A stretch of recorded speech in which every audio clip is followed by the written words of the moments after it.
Bonjour Daniel Dubrac. Bonsoir. Alors on est sur le 15e congrès de l'UNIS. Ça compte? Absolument, 15e anniversaire. Demain, il y aura le gâteau d'anniversaire. On va souffler les bougies. Exactement, voilà, c'est beau. C'est un beau congrès évidemment, hein, donc malgré des temps difficiles, mais on ne va pas s'attarder dessus, les professionnels ont envie de se retrouver et vous aider justement à ces retrouvailles. Absolument, et de rebondir, hein, c'est quand même le thème. C'est le thème du congrès, rebondir. Voilà.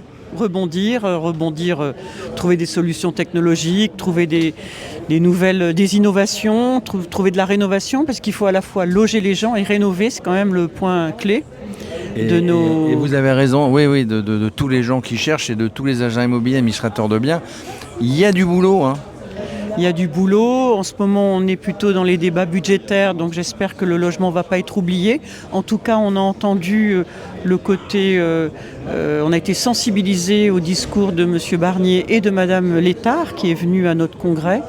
Madame la ministre du Logement. Absolument, Madame la ministre du Logement. Et donc, elle veut trouver des solutions pragmatiques, peut-être par exemple pour les interdictions de louer au 1er janvier 2025, peut-être aussi à l'occasion de la loi, le 60e anniversaire de la loi de 65. Voilà, puis on espère qu'on ne va pas être oublié parce qu'en fait, on est dans une crise et apparemment nos gouvernants, nos parlementaires, notre Premier ministre a entendu que la crise, elle était réelle et sérieuse. Alors, il a entendu, la crise est réelle et sérieuse. C'est pas tout le temps que la ministre ou le ministre vient, les parlementaires. Il y avait 2 députés ce matin, Anaïg Lemeur et comment il s'appelle Lionel Cos, le député des Landes, qui était le patron du CNH, hein, du Comité national de l'habitat. Ça veut dire qu'ils ont envie de venir vous parler quand même, ou en tout cas venir écouter. Ce qui est intéressant, c'est que la ministre, elle a dit qu'elle était dans les consensus, dans le dialogue, dans l'écoute aussi, puis être force de proposition, voir un peu si c'est tenable d'un point de vue financier, d'un point de vue administratif, d'un point de vue juridique. Donc elle est pour qu'on lui présente des solutions. Et puis nos 2 députés sont des spécialistes du logement. Il y en a un qui est président sortant du CNH. Anaïg, elle a fait des rapports sur la location meublée, touristique. Donc voilà, c'est intéressant d'échanger, de donner notre point de vue et surtout de défendre le logement de longue durée, de défendre la rénovation, même si aujourd'hui l'argent n'y est pas. Mais il faut quand même faire la rénovation. Alors on parlait effectivement en termes de rénovation des passoires thermiques et de la loi climat et résilience, qui est une jeune loi, hein, qui n'est pas une loi qui date de la nuit des temps, 2021. Mais en tout cas qui aurait peut-être tendance à s'assouplir. Et ça n'est pas pour déplaire aux professionnels que vous êtes. Alors nous, on est pour tenir le calendrier, mais on s'aperçoit qu'il n'y a pas les outils financiers. Quid de MaPrimeRénov', hein, quid du PTZ, ça c'est pour les primo-accédants qui vont acheter. MaPrimeRénov', c'est pour la rénovation, donc c'est une aide.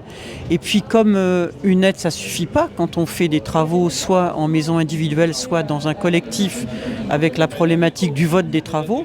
Une fois que vous avez voté les travaux, il faut pouvoir les financer. Or les banques, il faut qu'on travaille un peu plus avec les banques pour trouver des solutions de financement. Alors oui, le vrai problème de cette loi et de cette rénovation, c'est l'aspect financier, parce que tout le monde veut que les logements soient rénovés, évidemment, parce que derrière, on fait des économies aussi.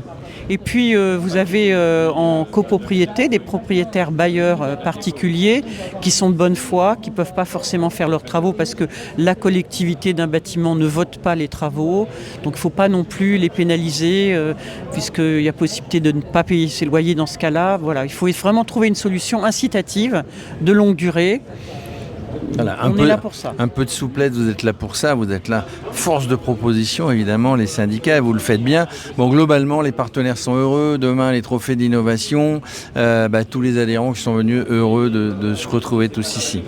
Les partenaires sont heureux, nous aussi, parce qu'en fait, les partenaires sont les gens avec lesquels on travaille, qui nous proposent des solutions techniques, administratives, juridiques, des outils d'aide à la décision pour nos professionnels, mais aussi pour nos clients. Donc on est très content qu'ils soient là.